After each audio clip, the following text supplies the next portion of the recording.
Hello everyone, welcome back to Automation. Today I'll be adding another entry into my Helios supercar brand. This time targeting the Bugatti Chiron Super Sport 300. I guess that would technically make this an American hypercar, but the end goal is to make something that can rival the performance of the Chiron, meaning at least 1600 horsepower, and it has to have a top speed over 300 miles per hour or 420 kilometers an hour. To do that, we're going to need some pretty serious hardware, which is why I've chosen such a large body. A, Americans, you know how we love our massive cars, and B, it needs to have room for an engine that can rival the 8-liter quad-turbo W16 that the Chiron is packing. Fortunately, this body is plenty large enough to handle some pretty serious hardware. So, let's begin. Carbon fiber. It's a hypercar. Gotta be carbon fiber. Chassis, monocoque, of course. Why would you go with anything else? And I guess we'll go with glued aluminum. Should be light enough. Mid-longitudinal, push rod, which makes my suspension already better than what the Chiron has. It has McPherson struts in the front, if you can believe that. Yeah, the Chiron has struts. Anyway, new project. We will be going with a V12 for this one. Aluminum, dual overhead cam, and can I get an even 6.2? You know what? Close enough, I guess.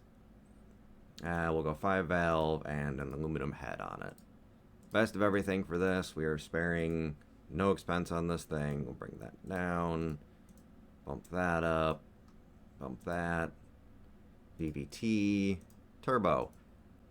Quad. Gotta have those 4 turbos on there. A, because it's ridiculous and just absolutely absurd. And B, well, there really is no B. That's about the whole reasoning. It's absurd, and we need to make a lot of power with this thing. Direct injection, per cylinder, performance high, premium fuel, bump that up a little bit. Shoot for 9,000 RPM, see if we can make that happen. Turbo race exhaust headers, dual bypass valves, high flow. I guess baffled and nothing. Okay. So let's make things not want to die so much. Ooh, there's a power curve for you. Check that out. That just looks spicy. Okay. Let's raise that up. And, well, there's the 1600 horsepower that I was hoping for. Crank isn't very happy, but we can fix that. In the end, this thing has to be presumably less than what you would get for the Chiron, which I believe is like $4.7 million or something absurd like that. So yeah, we've got some wiggle room for some quality. We'll just throw that up there a little bit. Throw the family right up there. You know, while we're at it, let's just spam some quality all over the place. Okay, we'll just do like a +5 exhaust. Alright. Leave that as is for now. Give it a quick test.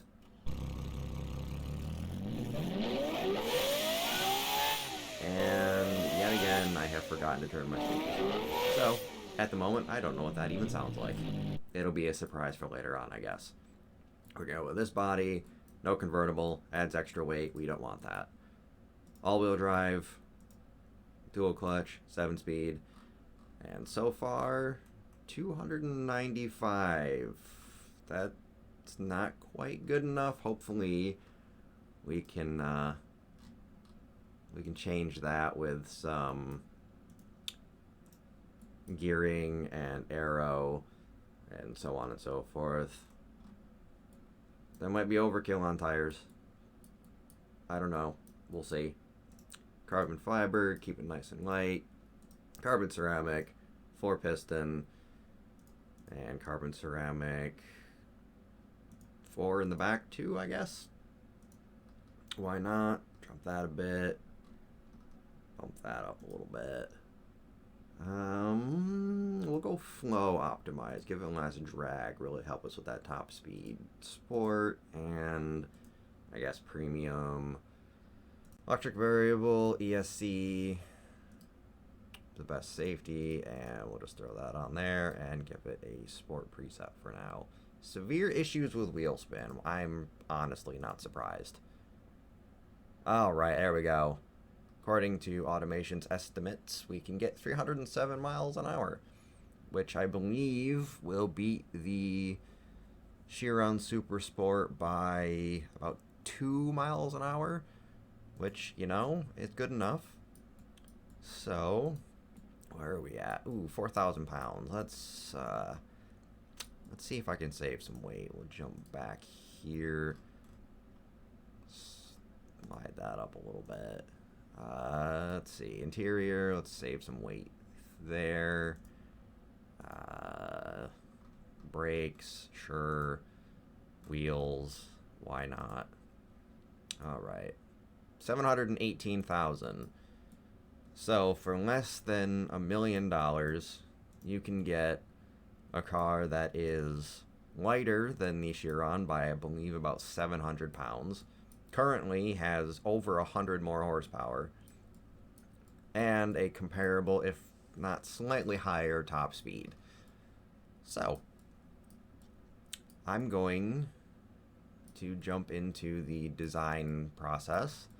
Do a little bit more tweaking and tuning on the engine, see if I can rein that back in and make a little bit better of a power curve because, well, I mean, I guess that's not terrible, but I'll mess around with it, see what I can do, see if I can get some more weight out of this thing, and I will see you all after the time lapse.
Alright, and here we are in BeamNG.Drive. Gonna be taking the Helios Lumen on a bit of a test drive around West Coast, USA. And after this, we'll hit up one of the grid maps to see if this thing is actually capable of going faster than the Chiron Super Sport. So far, I am absolutely loving the sound of the V12 in this thing. It is incredible. Alright, slow it down, slow it down. Alright, so far so good. We might... Can we stay flat? Nope, nope, nope, nope, nope, nope, nope. Can't go flat through that corner. Alright, let's try again.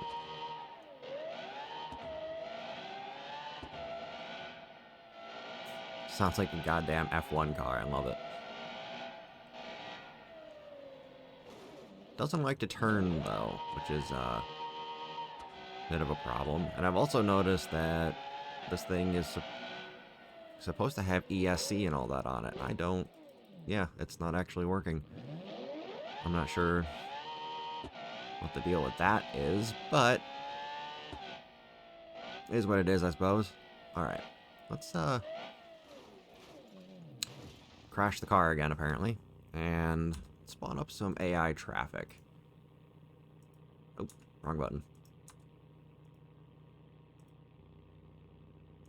Just spawn some normal traffic in here. There we go.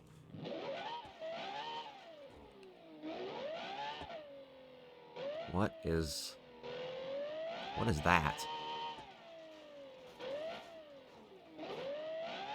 Why?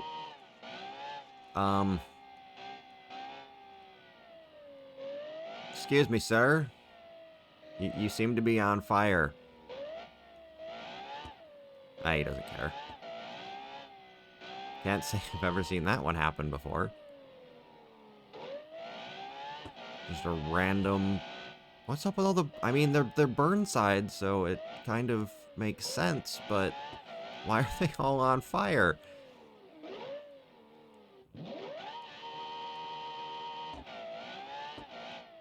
Like, there's another one.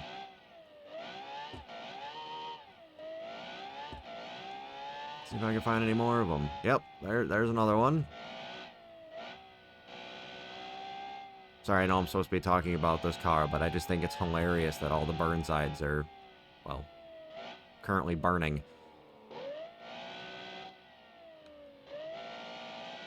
Hold it. There we go.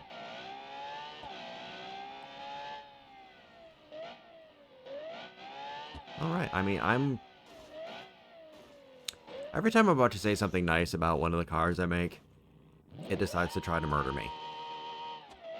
I don't know what that's all about, but it'd be...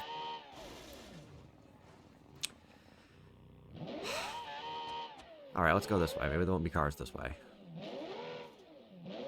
Semi-slicks on loose dirt. How long do you think it's going to be before I fall down the side of this mountain? Oh, no, oh, come on.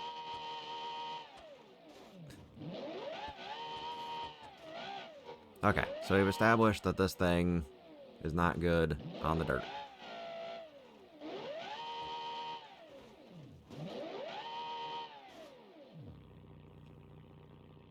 Alright, perfect. You know what? I think I'm just going to go ahead and move on over to the grid map and see what this thing can do for top speed. Alright, and finally here we are on the grid map to see if this thing is actually as fast as it's supposed to be. Remember, the target speed is at least 306 miles an hour to actually beat the Chiron Super Sport. According to automation, this car can do that. But does Beam agree? So far, it's looking promising. There's 300. Okay, and we've officially managed to do it. Now, how much faster than the Super Sport can we actually be?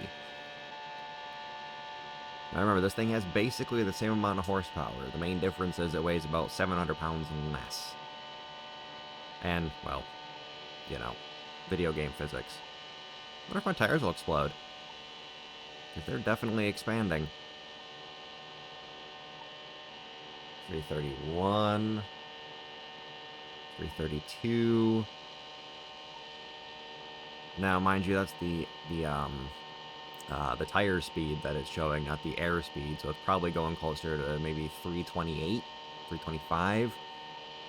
But still, we have accomplished our goal, and we have beaten the Bugatti Chiron Super Sport 300 Plus with a car that ended up being less than $1 million.